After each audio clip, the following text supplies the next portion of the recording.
Bien, y ahora ya pasamos a los ejemplos de cómo afecta a los vendedores de Amazon la ventanilla única OSS. Por supuesto, podríamos estar todo el día hablando de diferentes casos, de diferentes escenarios, porque cada vendedor tiene una circunstancia diferente, pero obviamente como no tenemos mucho tiempo, me voy a focalizar en un par de ejemplos que serían los más típicos, ¿ok? Primero, para los vendedores residentes en la Unión y para los que no residen en la Unión. Entonces, primero, vendedores que residen en España, dentro de la Unión, y que venden en la Unión Europea en Amazon.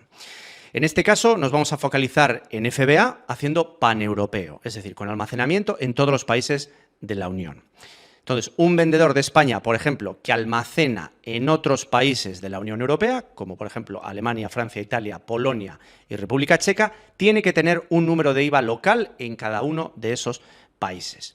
Primero, para las ventas locales, que son de país a país, para esas ventas de Alemania, Alemania, Francia, Francia e Italia, Italia, el vendedor se encargará de cobrar el IVA al cliente final y hará declaraciones de IVA local al porcentaje de IVA local. Es decir, el IVA de Alemania, el de Francia y el de Italia. De la misma forma como se ha hecho siempre hasta ahora. Y después, para las ventas a distancia, es decir, las ventas de un país a otro, de Alemania a Francia, de Italia a Francia o, por ejemplo, de Polonia a Alemania, el vendedor se encargará de cobrar el IVA al cliente final y se declararán en el OSS, en la ventanilla única OSS, en España al porcentaje de IVA del país de destino. Es decir, si enviamos de Polonia a Alemania, se declarará en la ventanilla única OSS de España al tipo de IVA de Alemania. Recordamos, si se envía de Polonia a Alemania, Alemania es el país de destino, se declara en el OSS de España, porque residimos en España, al tipo de IVA del país de destino, que es Alemania, ¿ok?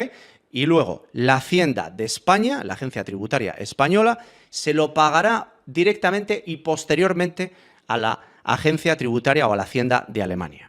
Bien, y ahora pasamos a ver el ejemplo de vendedores residentes fuera de la Unión Europea que venden en la Unión en Amazon, por ejemplo, una LLC en los Estados Unidos. Y vamos a ver el caso de FBA con paneuropeo con almacenamiento dentro de la Unión Europea. Entonces, un vendedor de Estados Unidos que utilice el programa paneuropeo y realice una venta que sale de España y sea entregada en España, tiene que tener en cuenta dos puntos. El primero es que Amazon será el responsable de recaudar y pagar el IVA en su declaración de IVA local en España al porcentaje de IVA de España, porque esto es precisamente una venta local que va de España a España. Esto no es ventanilla única OSS, que es una venta a distancia, ¿ok? No lo es una venta local. Y el punto número 2 es que el vendedor no está obligado a registrarse en ventanilla única OSS para nada, pero sí está obligado a tener un número de IVA local en España porque precisamente almacena ahí físicamente y tiene que hacer declaraciones en España, aunque no tenga IVA repercutido y tengan que ir a cero, ¿ok? Pero también tiene que hacer las declaraciones porque tendrá un IVA soportado de importación, si es que importa a través de España, y si no tiene IVA repercutido con qué compensarlo, bueno, pues con el tiempo tendrá que pedir su devolución a final de año. De esto ya hablaremos en otro momento porque es un tema espinoso.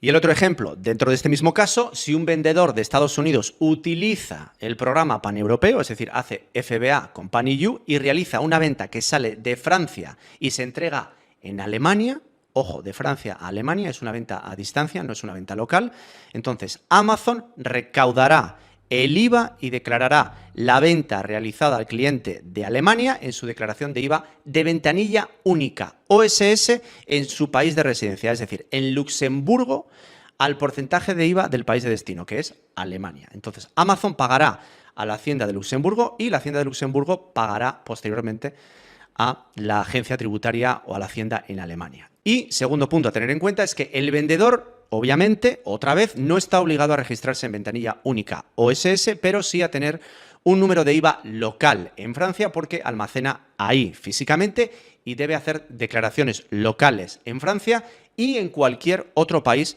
donde almacene a través del programa paneuropeo.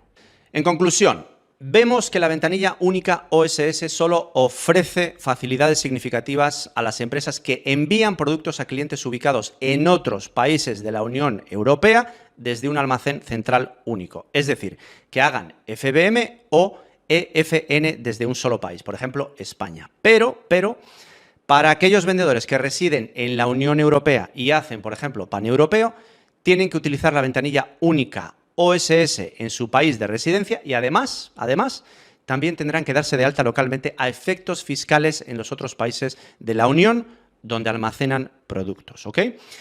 Entonces, el hecho de tener que declarar y pagar el IVA localmente en los países donde almacenas sigue exactamente igual que siempre, pero con una derivada adicional de trabajo y, por supuesto, de coste, que es la ventanilla única OSS. Es decir, para los vendedores que residen en Europa y utilizan paneuropeo no existe ningún tipo de mejora. Yo diría que prácticamente todo lo contrario.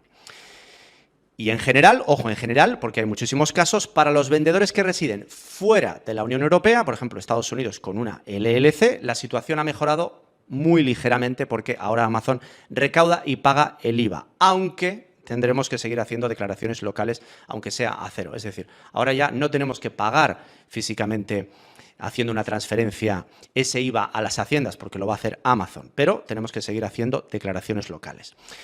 Como veis, estas estructuras logísticas que ofrece Amazon, como por ejemplo el paneuropeo, evidencian que la reforma fiscal de la Unión Europea, que inicialmente pretendía ayudar y simplificar la vida de los vendedores, estaba ya desfasada antes incluso de empezar. Pero, obviamente quiero creer que las instituciones han tenido buena intención, pero no han sabido adaptarse a la velocidad del cambio que tiene hoy en día el e-commerce.